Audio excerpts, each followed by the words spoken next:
কক্সবাজারের গুনারপাড়ায় জমকালো আয়োজনে গণেশ পূজা অনুষ্ঠিত হয়েছে। অবর্নিশ মঙ্গল মূর্তি সংঘের উদ্যোগে একঝাঁক উদ্যমী তরুণ এই গণেশ পূজার আয়োজন করে।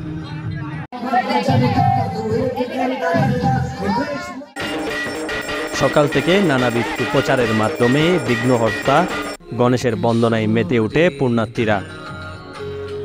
এরপর দেশ ও দশের কল্যাণার্থে গৌরীপুত্র গণেশের কাছে পুষ্পাঞ্জলি প্রদান করা হয়।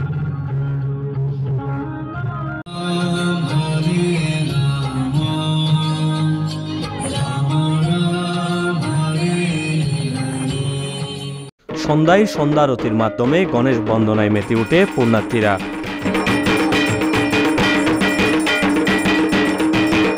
আয়োজকরা জানান, দেশের সম্প্রীতি রক্ষা এবং দশের কল্যাণ কামনায় তাদের এই আয়োজন।